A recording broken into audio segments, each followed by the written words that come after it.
Hello, welcome to a new video. Today I will tell you new information about how the Queen's sister passed away. Princess Irene of Greece, younger sister of Queen Sofia and aunt of King Felipe, died at the age of 83 in Madrid on Thursday, January 15th.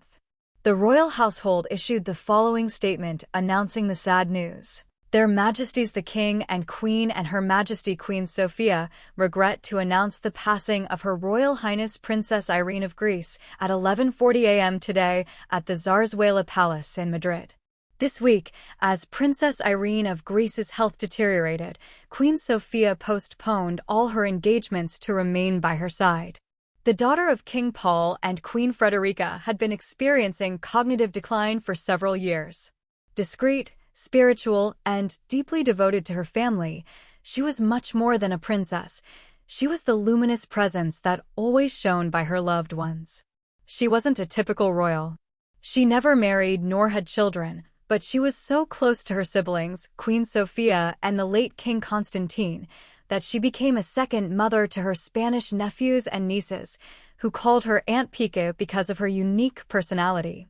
After traveling the world with her mother, Queen Frederica, Princess Irene unexpectedly found her home in Madrid, with her beloved and inseparable sister, her loyal companion and closest confidant, with whom she shared everything. Her life was lived discreetly, far from luxury, and she was dedicated to charitable causes.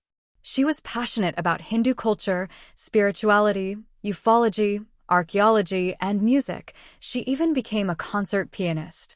Born in exile in Cape Town, South Africa, on May 11, 1942, Irene was the youngest daughter of King Paul and Queen Frederica of Greece.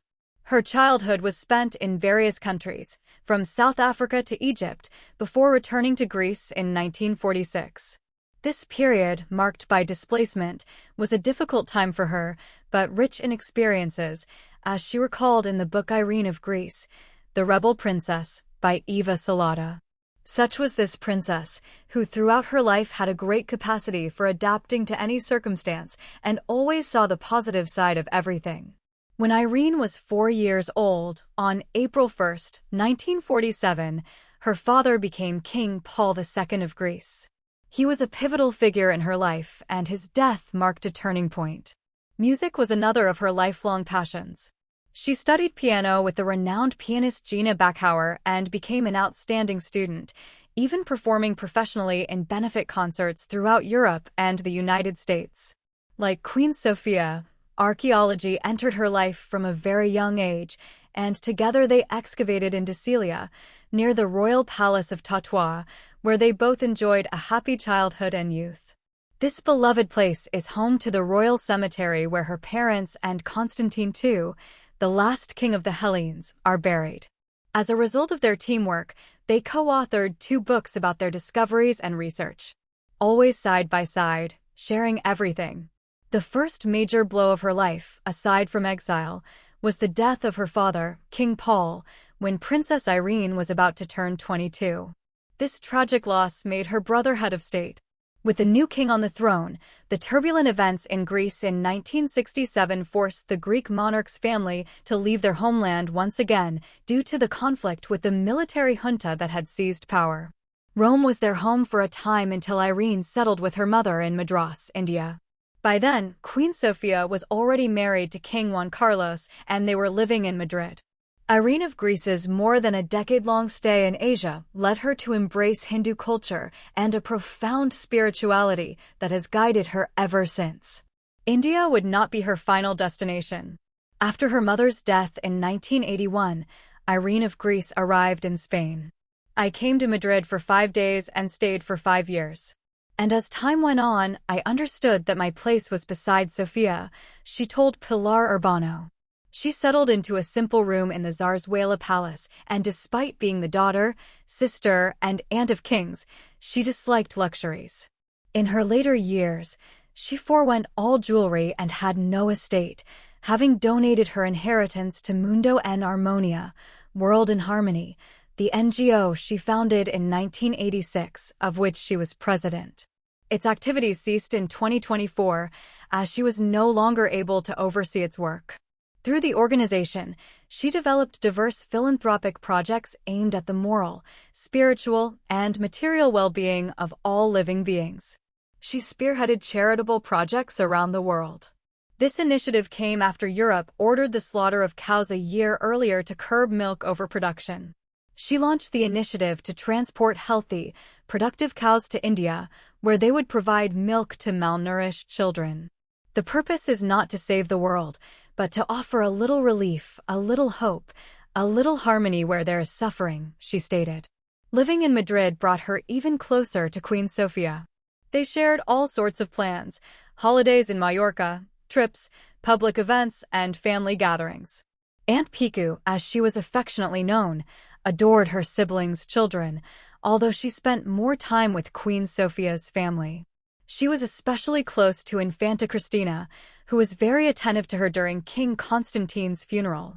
Such was her affection for her aunt that she decided to name her only daughter after her, although it is Infanta Sofia, the youngest daughter of King Felipe and Queen Letizia, who bears a striking resemblance to her great-aunt. Her many years in Spain allowed her to obtain Spanish nationality in March 2018 through a naturalization process, which is discretionary and not subject to the general rules of administrative procedure. It is granted by the government through royal decree. In her case, there were exceptional circumstances due to her close personal ties with all members of the Spanish royal family and her special connection to our country. She always enjoyed good health, due in part to her adherence to an Eastern lifestyle, her practice of yoga, and the absence of meat in her diet. Even so, despite taking care of herself, she suffered from cancer in 2002, and her illness was a devastating blow to the family. As with everything about her, her convalescence and treatment were handled with great discretion. In recent times, she suffered cognitive decline, which meant that her inseparable sister was even more attentive to her, her care, and her medical appointments. This did not prevent her from attending important family events, such as Infanta Elena's 60th birthday in Madrid or the weddings of her great-nieces and great-nephews, Princess Theodora in September 2024 and Prince Nicholas in February 2025 in Athens, a place she always found exciting to return to, the last time we saw her in public. Her delicate health prevented her from being seen in Mallorca this summer, as was customary.